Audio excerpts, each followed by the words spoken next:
You are listening to Wealthy Muslim Woman Podcast, episode number 16, with Saima Ali, MD. Assalamu alaikum, everyone. I hope everyone is doing wonderful.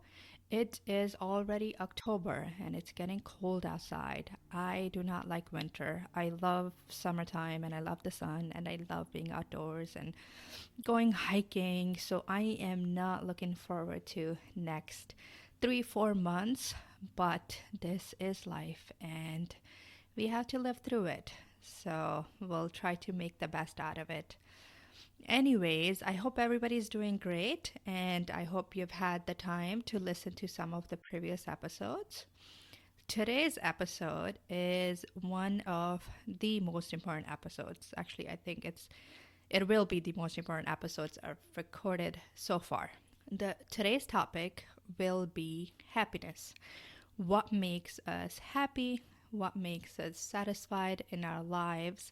And how can we live a content and happy life and have happy memories at the end of our age? Well, where else to look than the famous Harvard study? So, this study was started back in 1938. It's the longest study that's been running, and it has provided a lot of useful data. The study is called Harvard Study of Adult Development. It started back in 1938. They recruited 268 Harvard sophomores and they started asking them questions. Well, initially, the study's goal was to see what makes people successful, and they never considered some of the traits that were brought out later over the years. They thought what made people successful was their intelligence, and they were measuring people's skull sizes and measuring their jaw lines, and getting data on their organs and on their health basically to see what advantages they would have. Later in 1970s, the study also recruited 456 young teens from inner Boston neighborhoods. These are the poorest of the poor neighborhoods. These are the kids that had no advantages that the Harvard kids would have. And of course, they're all men because Harvard was not open to women at the time. So, original participants, all 724 of them, were men, and their lives are being studied since then. Now, less than 19 of those original participants are still alive, and they are in their 90s. One of the most famous participant was actually JFK, the president, John F. Kennedy.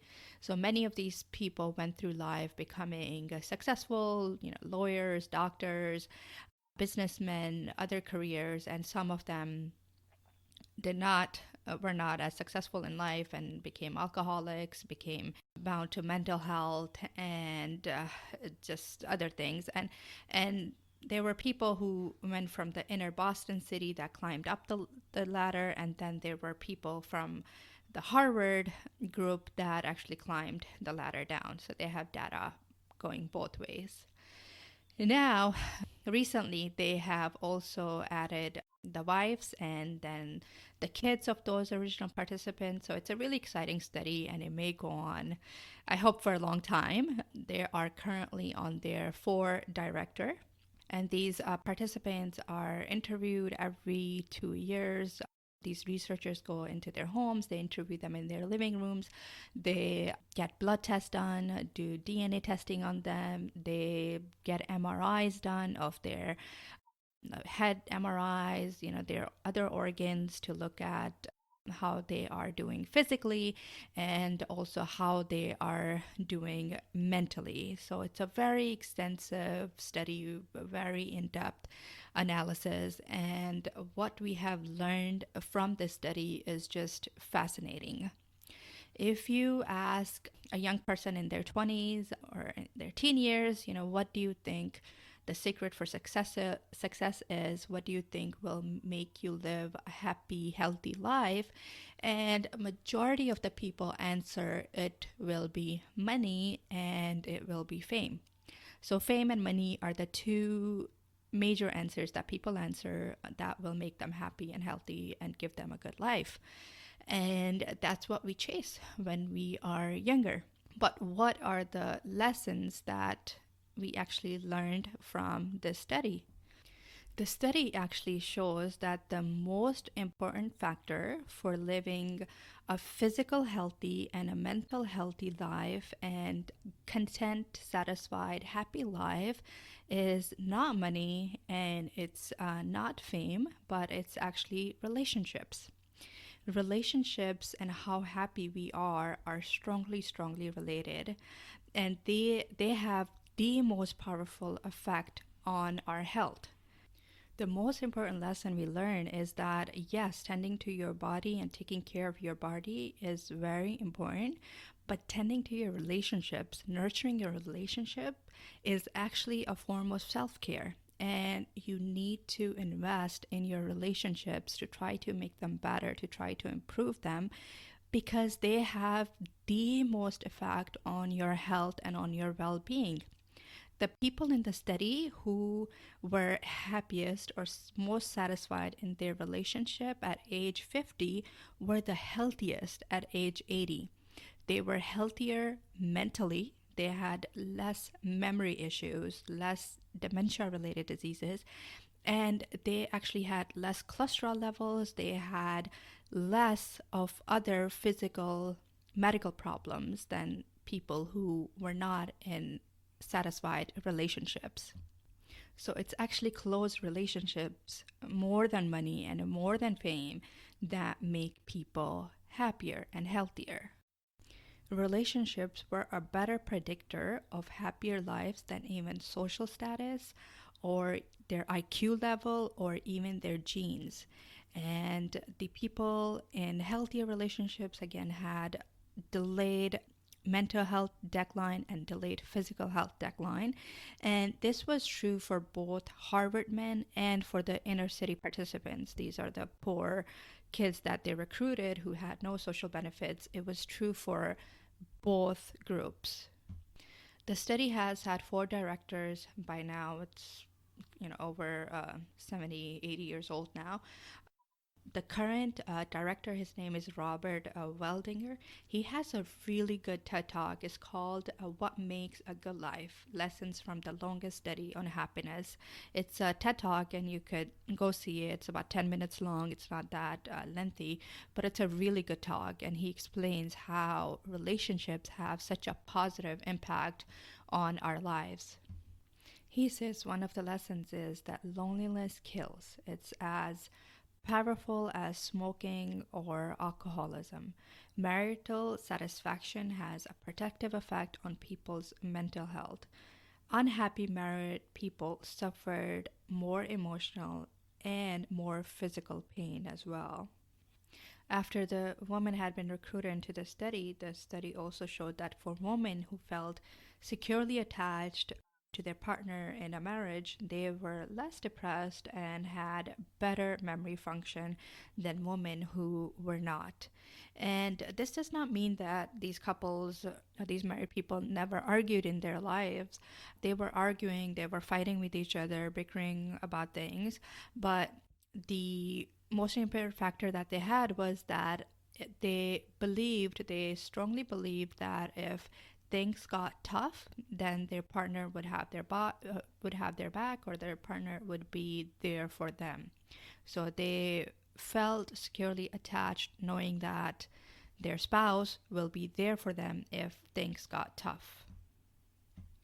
George Wayland was the previous director of the study, and he says when the study began, nobody cared about empathy or attachment, but the key to healthy aging is relationships, relationships, relationships. This study is the longest going and it's funded by the NIH, and it has a lot of data and that they're still trying to extrapolate. But there are many other studies on of course, happiness and money. Many economists and other folks are trying to understand what actually makes people happy. And the result from most of these studies has been that it is actually not money that makes people happy. Beyond the point of which people can buy enough comfort where they can feed themselves, where they can clothe themselves, and where they can house themselves, more money beyond that does not bring more happiness. People are only a little bit more happier after that point from having money. Martin Seligman is one of the founders of positive psychology, and he developed five core elements of psychological well being and happiness. He believes that these five elements can help people work towards a life of satisfaction, happiness, and meaningful life. And he called this model is called a PERMA model. The P stands for positive emotions, E stands for engagement, R stands for relationships, M stands for meaning, and A stands for accomplishments. The positive emotions is being optimistic in life, looking at life challenges and seeing hope and seeing a constructive perspective and being having the feeling that you are able to work through those challenges. Positive emotions is basically feeling good and having optimism. How can you increase positive emotions for your past? Well, you can forgive people. Forgiveness is one of the most relieving and freeing experience that you can have. You can also cultivate gratitude in everyday life. Try to be thankful for something. There are so many things that we can be thankful for: our health, being able to see, being able to hear, just being alive and being able to breathe is something to be grateful for. And also just enjoying the things that you do on a daily basis. When you are doing an activity that you love, you realize that the time just flies by. Doing more of those things that are your hobby, and also practicing mindfulness, meditation, and having hope about the future, just being optimistic that things will get better. These are the ways we can bring positive emotions into our lives. Engagement is being involved in activities that you would enjoy, playing a musical instrument, or going hiking, or you're having or reading a book that you really love and you are just into it. Biking, going out and gardening, anything, any activity where you are completely engaged. And then, of course, relationships. This is where we spent majority of the first time. So relationships are just so fundamental, and investing in your relationships and spending time with your loved ones, scheduling activities with them, connecting with your kids, connecting with your parents, with everybody else. That's one of the most important factors.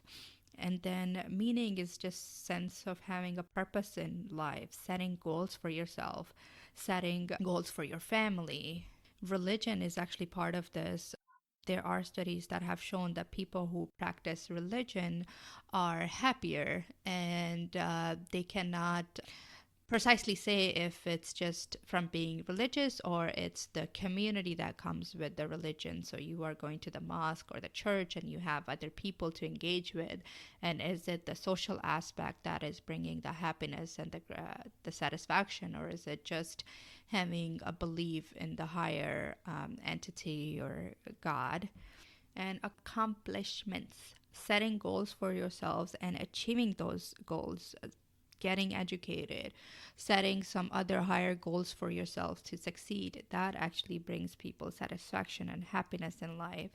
And when you have these things, people are more likely to live better physical lives, better mental health lives, perform better at work, perform better at home, have more satisfying relationships, and have a lower rate of burnout. Another point that I read was actually spending money on others, helping others makes people more happier than spending money on themselves. Isn't that fascinating? Like, we're always chasing money and thinking that money is going to make us happy, but it's actually when we spend money on others and help others, that's what makes us happy. We are very social creatures.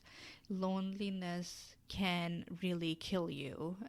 Solitary confinement is the one of the worst type of punishments out there. It is a mental torture and a physical torture for the person, and that is also a reason why time out, where you put kids in the corner and they are isolated and not able to be engaged, is also a negative punishment. It will have a negative long-term impact for many psychologists and psychiatrists who study this type of punishment. They said you should not put kids in isolation and put them in confined cubicles as a sort of punishment or time out. They should be engaged, have some sort of activity like talking to them. That actually will have a positive impact on their upbringing. Newer studies are showing that timeouts are not only ineffective in stopping the bad behavior, but they are damaging to kids' health. Anyways, this was the talk for today. There is so much more to talk on this topic, but we have to cut it short. Why did I talk about happiness and about what makes a healthier, happier life? Well, that's my goal. Our goal is not to live a wealthy life just in sense of having more money, more materialistic wealth, but living a more content life, more satisfied life, a life that you can look back at and say, I did good. So that's my goal with you all. And also, accumulating material wealth is also a lot of behavior. I'll repeat this again, that 80% of finance is behavior and only 20% is knowledge. The knowledge is easy to obtain. You can read these checklists on Google, you can read it anywhere, but it's actually knowing how to handle all this information and how to actually implement it in your life to take a positive effect. That's what matters at the end of the day. Anyways, until next time, the next couple of episodes will also be on behavioral and on how to improve our lives with our thoughts. All right, I'll look forward to speaking to you all soon, inshallah. Bye.